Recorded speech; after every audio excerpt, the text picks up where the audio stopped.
जय माता दी दोस्तों हिंदू धर्म में परिवर्तनी एकादशी को बहुत धूमधाम से मनाया जाता है।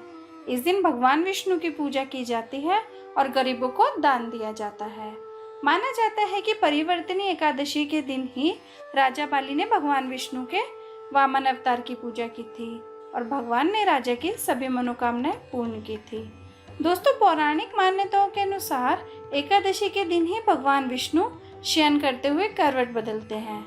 यही कारण है कि इसे परिवर्तनी एकादशी के नाम से जाना जाता है।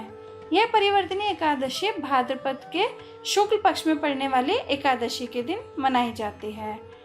दोस्तों, परिवर्तनी एकादशी को पार्श्व एकादशी, वामन एकादशी, जय झूलनी, डोल ग्यारस, जयंती एकादशी आदि कई नामों से जाना जाता है।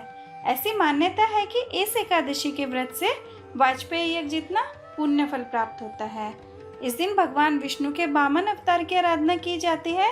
जो साधक अपने पूर्व जन्म से लेकर वर्तमान में जाने अनजाने किए गए पापों का प्रायश्चित करना चाहते हैं और मोक्ष की कामना रखते हैं, उनके लिए यह एकादशी मोक्ष देने वाली, समस्त पापों का नाश करने वाली मानी जाती है।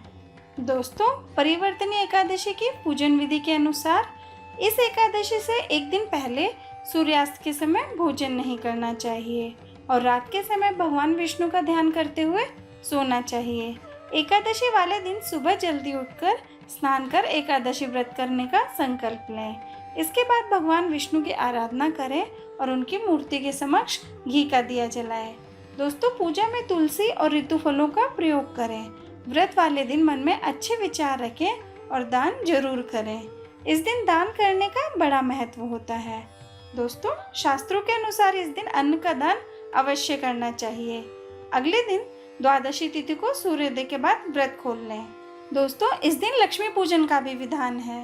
दोस्तों, व्रत की कथा के अनुसार एक बार युधिष्ठिर कहने लगे कि हे भगवान, भाद्रपद शुक्ल एकादशी का क्या नाम है? इसकी विधि तथा इसका महात्म्य कृपया करके कहिए। तब भगवान श्री कृष्ण कहने लगे कि इस पुण्य, स्वर्ग और मोक्ष को देने वाली तथा सब पापों का नाश करने वाली उत्तम वामन एकादशी का महात्म्य मैं तुमसे कहता हूँ, सो तुम ध्यान पूर्वक सुनो। यह परिवर्तनी एकादशी जयंती एकादशी भी कहलाती है।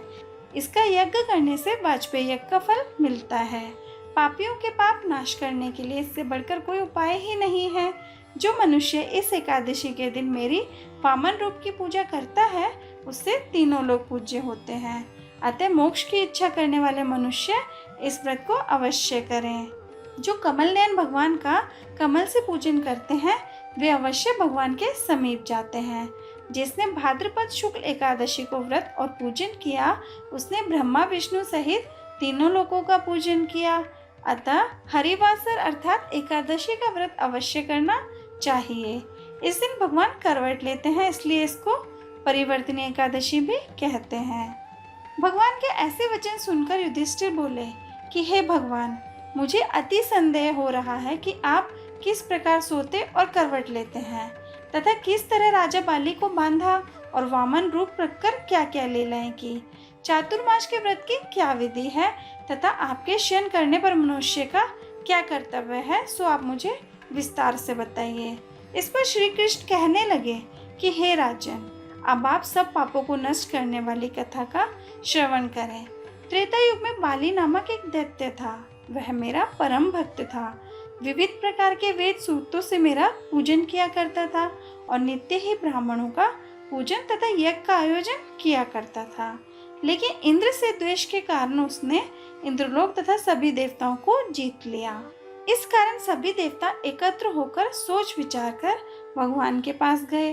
बृहस्पति सहित इंद्रादिक देवता प्रभु के निकट जाकर और नतमस्तक होकर वेद मंत्रों द्वारा भगवान का पूजन और स्तुति करने लगे। अतः मैंने वामन रूप धारण करके 5वां अवतार लिया और फिर अत्यंत तेजस्वी रूप में राजा बलि को जीत लिया। इतनी वार्ता सुनकर राजा युधिष्ठिर बोले कि हे जनार्दन, आपने वामन रूप धारण करके उस महाबली दैत्य को किस प्रकार जीता?